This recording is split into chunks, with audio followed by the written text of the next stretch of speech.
Hi everyone, this is Sean. Welcome back to my channel. You know the drill. Like, subscribe, share. If you are new to the channel, thank you so much. If you've been subscribed to my channel for some time, or even just a little bit of time, thank you, thank you, thank you so much. We are well over 2,100 subscribers. I appreciate all of you.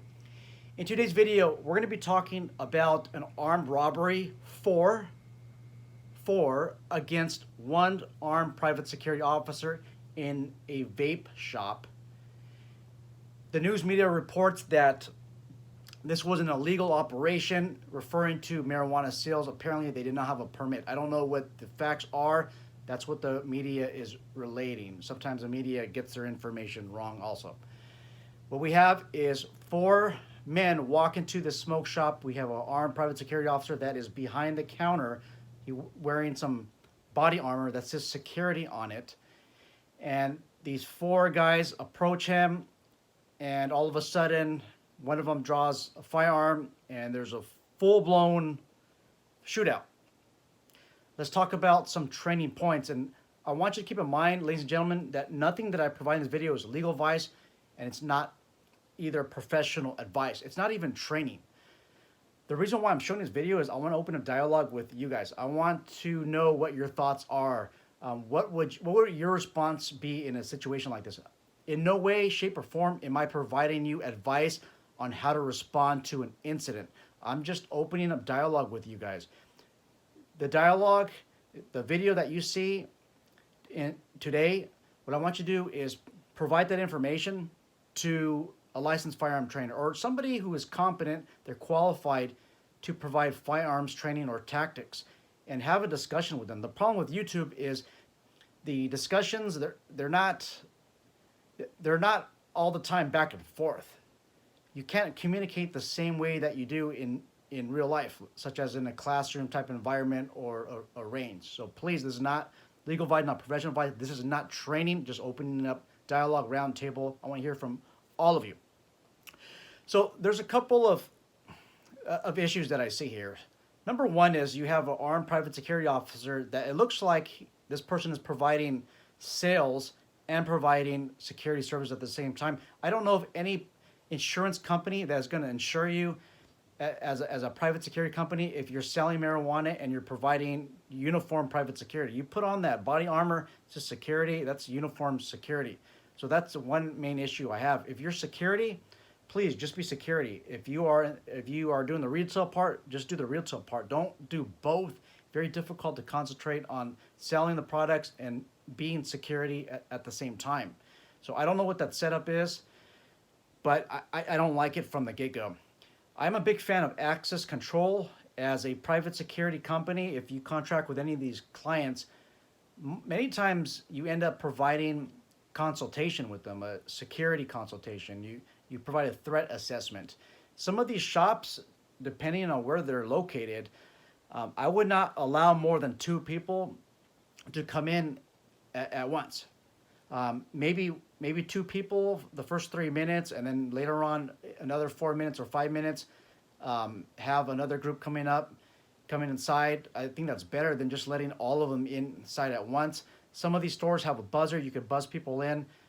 You could tell them no more than one, no more than two. And this is what happens is, I know some of you are saying, well, if you open the door, all four of them are going to go in. Yes, but this is the thing, is anybody after two, so the third person, the fourth person, these are your anomalies. This is something that's not usual, because what is usual is you just allow two to come in, and all of a sudden three come in, four or five. Those are your anomalies. It's going to give you a lot more time to react just in case you need to. So I'm a big fan of access control.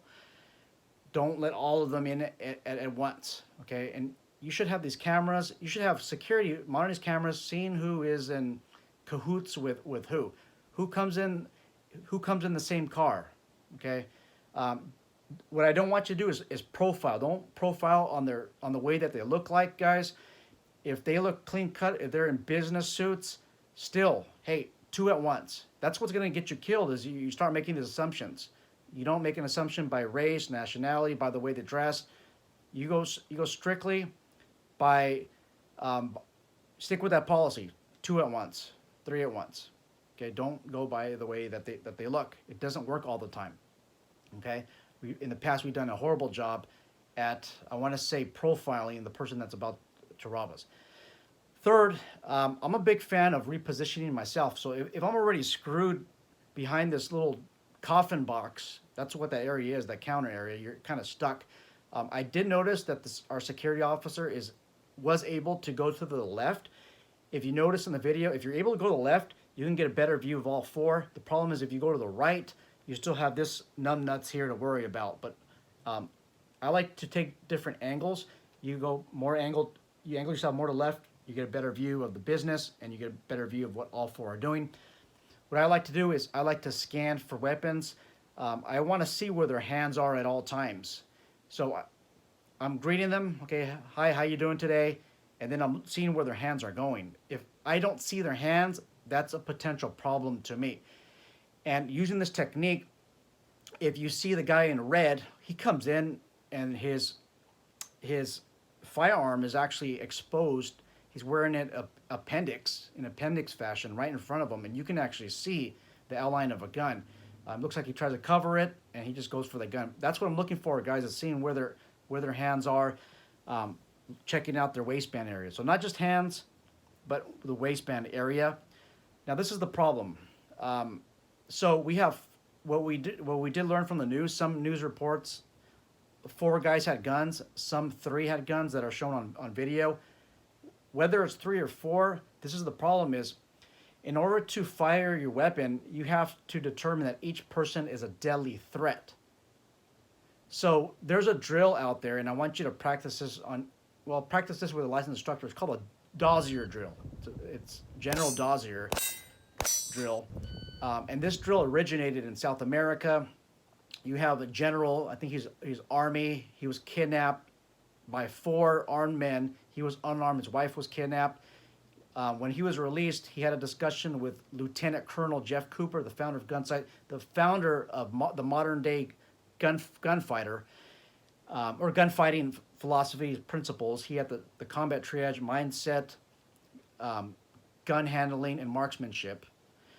His solution to something like this is the Dozier Drill. He created the Dozier Drill. So you're basically lining up 4 targets, almost shoulder to shoulder with each other, and you're hitting each target until they fall. This might take 1 shot each. It might take 2 shots each. I was doing a YouTube search, and the faster times were about 2.8 seconds, 2.9 seconds. I think one guy did 2.6 seconds. That's still a long time, and that's assuming that these guys that are going to rob you, they're standing all still like this. Okay, so is it reality? Is it reality based that all 4 of them are going to line up? Of course not. However, that drill will help increase your speed and your accuracy, and that's what you needed for this, guys. Our armed private security officer was unfortunately hit in either the face or the head. He was hit about 2 times. His body armor did save his life, and he's currently making a recovery right now. So if you know this private security officer, he did a good job. He stood in the fight, and guys, surviving something like this requires advanced gunfighting training. I'll tell you that already. Most private security officers who just take their basic course, their 2-day course, 3-day course to be an armed private security officer, most of the time that course is not sufficient to survive a situation like this. I want to say it's pure luck. I do think that he had the mindset that was needed in order to survive that situation. I also want you to think about round capacity in California. We are restricted to 10 rounds only. Because of that, if you're in California, I want you to practice your speed reloads. These guys, after our armed guard starts shooting at them, they bolt towards the back exit. Well, it's entrance or exit. They're about to leave the door, and it looks like that the security officer had that area within his line of sight of fire, or sight of fire. It looks like he was firing into the area. These guys that are trying to leave, they don't want to step in front of that area because that's where he's at. That's where they're shooting. So it looks like we have at least 2 guys on camera that are taking some type of sitting position, kneeling position, or some type of semi-prone position, and they're firing at him with 1 hand. Now, I think one of them might have 2 hands. Now, that platform that they were shooting at is very stable, guys. If you're caught in that situation, you're going to probably need enough ammo for suppressive fire. I'm not saying that this is something that's legal or something that should be done in the civilian world, but if I want to keep somebody down to where they're at, then suppressive fire is something that I need to think about. However, you are accountable for each round. So I don't recommend suppressive fire for every situation. What I'm saying is this, that this guard, I wouldn't doubt it if he ran out of ammunition during that whole encounter. These guys that were trying to take off, they had a decent platform, and it looks like they rehearsed this, they planned it, and geez, this requires some advanced skill, guys, to deal with something like this. If you're a private security officer, you're working armed, please get some additional training. Your state certification, it's not enough. I think it's pure luck that this armed private security officer was able to survive. Remember, he was hit 2 times, maybe just once. I'm not totally sure. He did survive, and again, I believe it was luck, and I believe it was also marksmanship. Some marksmanship ability, mindset. Remember, I think he hit 2 and one died. Let me know what you guys' thoughts are on the situation here. What would you have done? Let's just roundtable this, and I want to hear from all of you. What do you have to say? Take care, and be safe. Forward this video to somebody else.